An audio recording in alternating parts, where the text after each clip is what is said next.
Well, in today's video, we're going to be taking a look at this model guidance and just getting a big update on what is expected in the upcoming days and weeks ahead. I am officially back from my trip, so this video is made today on April 26th, and it is going to be uploaded today on April 26th. So I'm extremely excited to be back.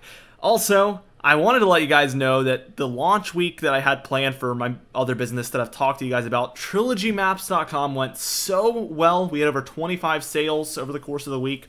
I actually did a lot better with that this week thanks to you guys than I expected to even be possible on opening week. So I am so appreciative of all of that from you guys. I mean, all of the love and support. I want you guys to know that the sale is still going on, the 50% off sale until May 1st. So if you want last minute to go ahead and grab some maps over there, they're the highest definition maps available. They're 16K, which is absolutely mind-boggling. And they're extremely customizable with different layers like states, counties, you name it. You can place the ocean file above the base map. You can place international above the United States for different maps. We have all sorts of countries too. Go check it out. It's going to be in the pinned comment and description down below. Again, it's trilogymaps.com. And you don't have to do anything to get the sale. You get it by default. So be sure to check it out, guys. Thank you so much for all that support. Let's get into the video though. And as you can see, we do have a very interesting pattern taking place. While I've been gone, we've kind of transitioned more into this trough in the east, ridge in the west, fully engaged pattern looking like this. So we see a lot of warmth working its way into the west, and then this kind of cooling wind from the north here in the east. And this is allowing for a lot of storms to kind of slip below this jet stream, and we're going to see a lot of this type of a flow with things. So as we keep going with this towards just even this afternoon here, on Wednesday, April 26th, we could see a lot of storminess building in here through these portions. We actually have a low developing here with a cold front, warm front dynamic, and this is leading towards some severe weather taking place here for Oklahoma and Texas. We actually have an enhanced risk there with, I think, a 10% chance of tornadoes, hatched risks, so some larger tornadoes, and a pretty elevated risk of tornadoes as well throughout the day today. So be on the lookout for that. This is a pretty decent setup, and we're going to want to really pay attention closely to what the National Weather Service and Storm Prediction Center is saying, so I highly recommend you do that.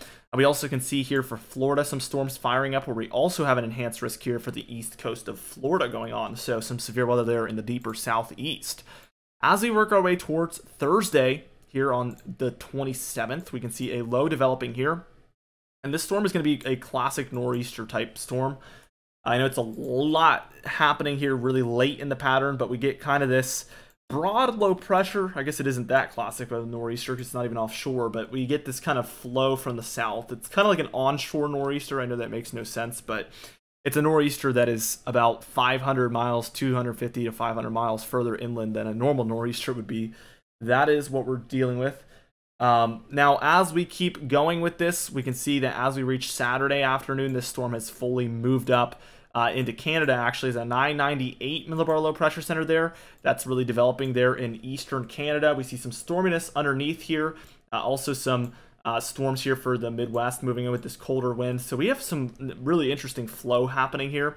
And I want you to draw your attention down here because we do have some pretty broad low pressure down here as well that will develop into a definitely a bit of a nor'easter here. As you can see, we get this cold air diving in. I mean, this ridge is very severe. Let's move to the North America view real quick.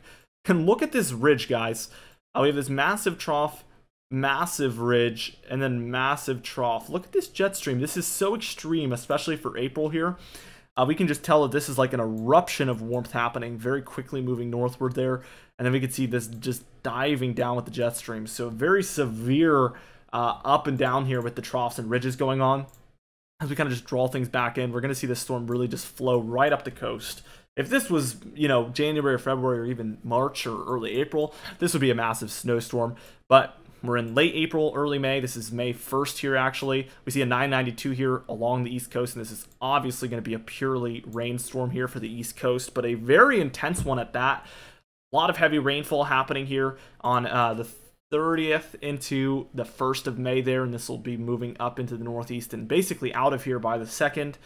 We see that storm is all said and done. We're left with that trough, but we do see some ridging happening before we see a new trough move in, maybe for the 4th, 5th, and 6th time frame, but we have another trough moving right back in. So a little bit of some suppression happening here in the pattern. Suppression, depression as we're heading into May, really holding us back from the summer or even late spring-like weather for the time being.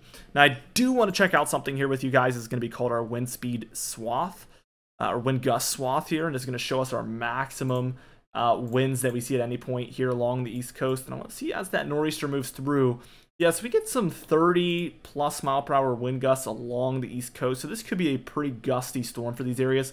Anywhere from about 25 to 35 mile/per-hour wind gusts, maybe approaching 40 here for areas along the North Carolina coast there, as those areas kind of stick out on the East Coast compared to the rest. If you were to draw an average line of the East Coast here, you can see that North Carolina there sticks out further than anybody else, and Cape Cod as well. That's why these areas get more wind from these types of storms typically.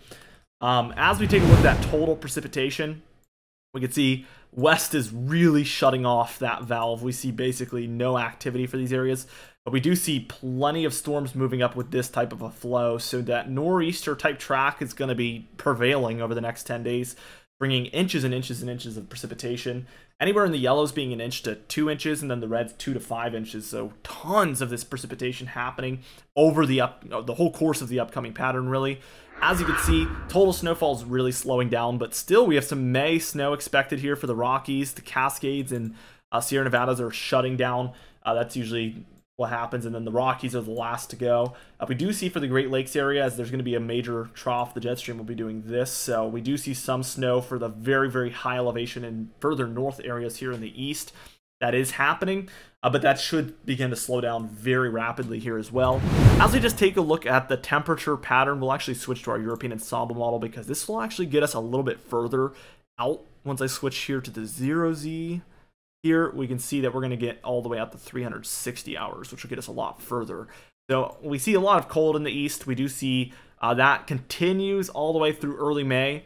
I want to see if there's any change. Really, we see the cold continuing for the east. I would say the only interesting thing is as we get towards May 10th timeframe, we do see more rapid cooling here in the west, which tells me that we might see a warming trend here in the east. Usually this is the beginning signs of a pattern switch.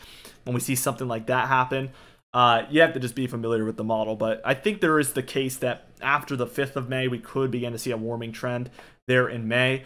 As this model is starting to show the most cold out west, that could be a catalyst for this model to begin to show more warmth trending in for the east over time. There's probably some major disagreement happening between the ensemble models right now. We should see that clear up over time. So be sure to tune in with us daily. We do upload every single day. Again, be sure to check out Trilogy Maps in the description and pinned comment down below. Be sure to like the video if you did enjoy it, leave a comment down below, and subscribe for daily weather uploads like I mentioned earlier. You can even hit the bell icon for daily notifications when we upload so you never miss one. Anyway, guys, thank you so much for watching. I'm so excited to be back and bringing daily videos to you guys. I feel refreshed and ready to go. I'm very excited, and I hope you guys are as well. Anyway, I'll see you guys in the next video.